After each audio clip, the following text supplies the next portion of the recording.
Hello दोस्तों, आज हम लोग रक्त समूह के बारे में स्टडी करेंगे। तो देखिए, रक्त समूह की खोज कार्ल लैंडस्टीनर ने 1900 से 1901 ईस्वी के दौरान की थी। कार्ल लैंडस्टीनर ने कई लोगों के खून के सैंपल लिए और कड़ी मेहनत के बाद यह बताया कि खून 3 प्रकार के होता है।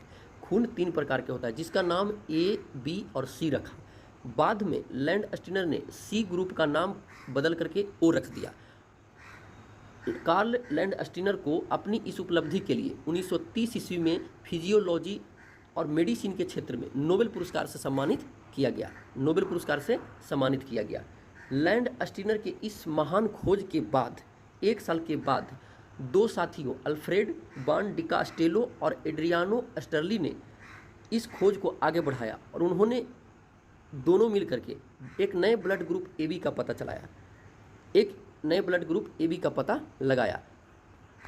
AB का पता लगाया। कार्ल लैंडस्टीनर ने मनुष्य के रक्त में ग्लाइकोप्रोटीन की खोज की, यानी कि ग्रुप के पता लगाने के लिए कि किसका ग्रुप A है कि B है कि AB है कि O है। तो कार्ल लैंडस्टीनर ने मनुष्य के रक्त लिया और उसमें ग्लाइकोप्रोटीन की खोज की। ग्लाइकोप्रोटीन की खोज की। ग्लाइकोप्रोटीन को देखा गया कि वो RBC की सतह पर और प्लाज्मा की सतह पर भी मौजूद होता है। तो जो RBC की सतह पर पाया गया, जिसे एंटीजन नाम दिया गया, यानी कि कार्ल लैंडस्टीनर ने मनुष्य के रक्त में मौजूद RBC में 2 तरह के एंटीजन देखा, जिसका नाम एंटीजन A और एंटीजन B रखा। प्लाज्मा की सतह पर लैंडस्टीनर ने अपने अध्ययन के अनुसार यह भी बताया कि प्लाज्मा में एंटीबॉडी पाई जाती है, जिसका नाम एंटीबॉडी A और एंटीबॉडी B रखा। रक्त में मौजूद RBC में 2 तरह के एंटीजन होते हैं, एंटीजन A और एंटीजन B। इसी से ब्लड ग्रुप के बारे में पता चलता है। तो आइए इसका सिंबल हम लोग देख लेते हैं। तो देखिए, एंटीजन A का सिंबल माचिस की तिल्ली की तरह है। एंटीजन B का आकृति त्रिभुज की तरह है। तो देखिए, A वाला ग्रुप में माचिस की तिल्ली वाला सिंबल है और B वाला ग्रुप में त्रिभुज की तरह, और AB वाला में दोनों है, और ग्रुप O में कोई भी एंटीजन नहीं पाया जाता है। याद रखना है कि A वाला में एंटीजन A पाया जाता है, B वाला में एंटीजन B, और AB वाला में एंटीजन A और B दोनों, और O वाला में कोई भी एंटीजन नहीं मौजूद होता है। रक्त के प्लाज्मा में भी एक प्रकार का प्रोटीन पाया जाता है, जिसे एंटीबॉडी कहते हैं। एंटीबॉडी बीमारियों की रक्षा करती है। एंटीबॉडी भी 2 प्रकार के होता है। जिसका नाम एंटीबॉडी A, एंटीबॉडी B रखा गया। तो एंटीजन A और एंटीबॉडी A, एंटीजन B और एंटीबॉडी B एक साथ नहीं रह सकते हैं, क्योंकि ऐसा होने पर आपस में मिलकर, एक साथ जब कर देंगे तो ऐसा होने पर आपस में मिलकर अत्यधिक चिपचिपे हो जाते हैं, जिससे रक्त नष्ट हो जाता है। इसे रक्त का अभिसंश्लेषण कहते हैं।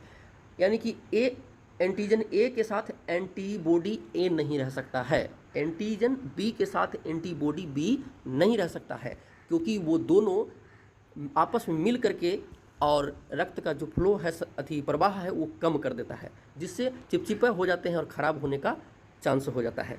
तो देखिए, ब्लड ग्रुप A के साथ एंटीजन A ही रहेगा और एंटीबॉडी इसके साथ विपरीत रहेगा, B रहेगा। ब्लड ग्रुप B के साथ एंटीजन B रहेगा, लेकिन इसके साथ एंटीबॉडी A रहेगा, यानी विपरीत रहेगा। और AB के साथ एंटीजन दोनों रहेगा, लेकिन एंटीबॉडी कोई भी नहीं रहेगा। ब्लड ग्रुप O के साथ कोई भी एंटीजन नहीं है, तो इसमें एंटीबॉडी A और B दोनों मौजूद होता है। अब आइए, दोनों एक साथ क्यों नहीं रह सकता है, इसे हम ग्राफ के माध्यम से समझते हैं। तो देखिए, ये एंटीबॉडी है, एंटीबॉडी B का सिंबल है, और ये एंटीबॉडी A का सिंबल है। तो देखिए, हम आपको समझाते हैं कि देखिए, A वाला, यहाँ पे ध्यान दीजिएगा, एंटीबॉडी A और एंटीजन A का सिंबल देखिए दोनों का।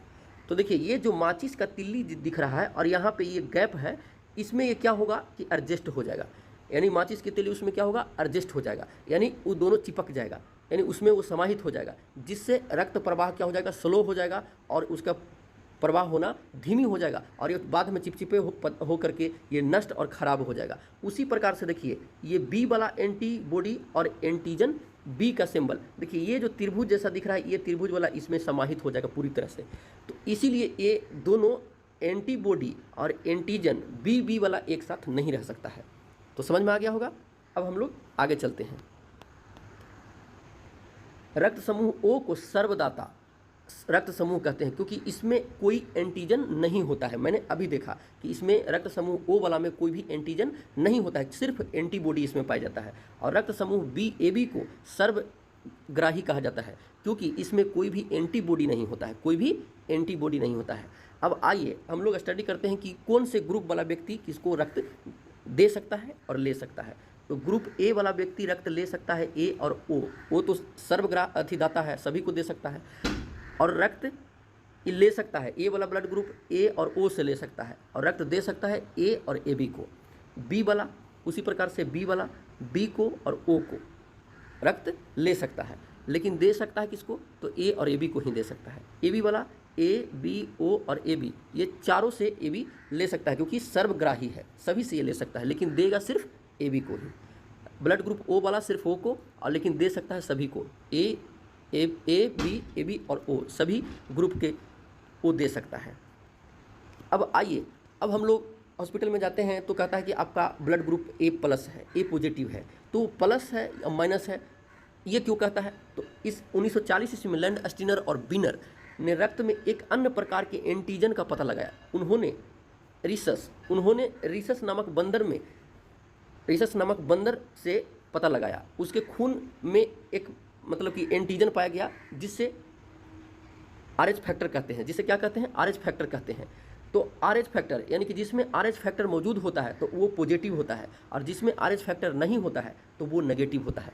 बस इतना ही सिंपल सा लॉजिक है कि जिस ब्लड ग्रुप में RH फैक्टर मौजूद होता है, अब ये RH मतलब कि रिसस नामक बंदर से खोज किया था, तो इसका आगे वाला 2 अक्षर ले लिया, आगे वाला 2 अक्षर लेकर के इसको RH फैक्टर नाम दे दिया। तो देखिए, जिसमें RH फैक्टर मौजूद होता है, देखिए ये RH फैक्टर का सिंबल है, ये RH फैक्टर का ग्राफ है। तो देखिए RH फैक्टर इसमें, और ये वाला तिल्ली, माचिस के तिल्ली वाला क्या है, ब्लड ग्रुप ए का एंटीजन है, ब्लड ग्रुप ए का एंटीजन है माचिस के तिल्ली वाला, और इसका जो ऐसे इस ए वाला जो भाग है ये RH फैक्टर का था। देखिए यानी कि इसमें एंटीजन ए है और RH फैक्टर भी मौजूद है, तो इसका ब्लड ग्रुप क्या हो जाएगा, ए प्लस हो जाएगा, ए प्लस हो जाएगा। तो उम्मीद करता हूँ कि आप लोग समझ में आ गया होगा। अब आइए, RH फैक्टर रहने के बावजूद भी अब किसको ब्लड दे सकता है उसके बारे में देखिए।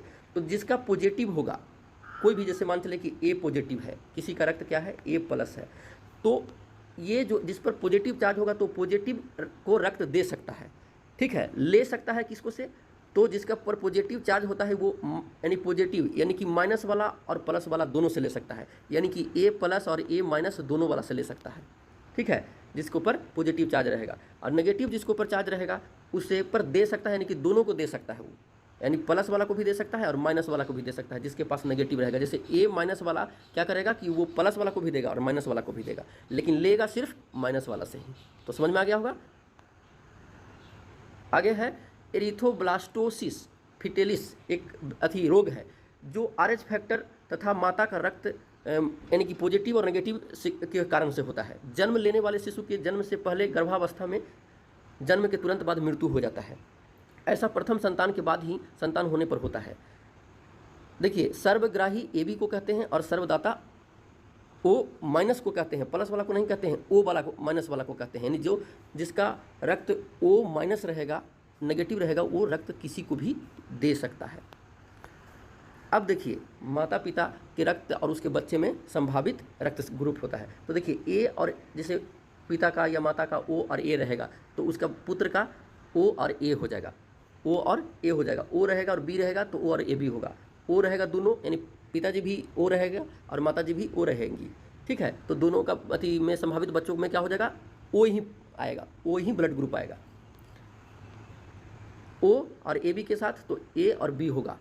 इसी प्रकार से A और A के साथ तो A और O होगा, B और B के साथ तो B और O होगा, AB और AB के साथ तो A B और AB होगा, ठीक है। इसी तरह से ये चार्ट है, आप लोग याद कर लीजिएगा। AB और A के साथ तो A और B और AB होगा, AB के साथ B होगा तो A और B और AB होगा, A और B के साथ तो A B AB और O होगा उसके संभावित बच्चों में। तो आइए अब हम लोग प्रीवियस ईयर क्वेश्चन देख लेते हैं। तो रक्त समूह ब्लड ग्रुप की खोज किसने किया था? तो अभी हमने देखा कि कार्ल लैंड स्टीनर ने 1900 से 1901 ईस्वी में खोज की थी। कौन सा रक्त समूह सर्वदाता कहलाता है? सर्वदाता यानी सभी को दान कर सकता है। तो हमने देखा था कि माइनस वाला O यानी कि जिसके पर माइनस चार्ज होता है, नेगेटिव चार्ज होता है, ओ वाला सर्वदाता यानी सभी को दे सकता है, और सर्वग्राही ए बी वाला होता है, प्लस वाला। ठीक है, RH फैक्टर के खोजकर्ता कौन है? तो लैंडस्टीनर और बीनर है, लैंडस्टीनर और बीनर है। रक्त समूह में अगला है रक्त समूह में, रक्त समूह में AB रक्त समूह में तो एंटीबॉडी नहीं रहते हैं, AB वाला रक्त समूह में एंटीबॉडी नहीं रहते हैं, अभी हमने देखा था। रक्त समूह बी वाला व्यक्ति कौन से रक्त समूह के व्यक्तियों को रक्त दे सकता है? तो बी वाला व्यक्ति बी और AB को दे सकता है, बी और AB को दे सकता है। रक्त समूह ओ वाला व्यक्ति किस रक्त समूह के व्यक्तियों को रक्त दे सकता है? तो ओ वाला, तो सर्व ओ वाला किसको दे सकता है? तो ओ वाला सिर्फ ओ वाला को ही रक्त ले सकता है, सॉरी ले सकता है, दे सकता नहीं, ले सकता है, तो सिर्फ ओ वाला को ही लेगा, सिर्फ ओ वाला को ही लेगा। तो दोस्तों उम्मीद करता हूँ कि आप लोग को समझ में आया होगा। मिलते हैं अगले वीडियो में। जय हिंद, जय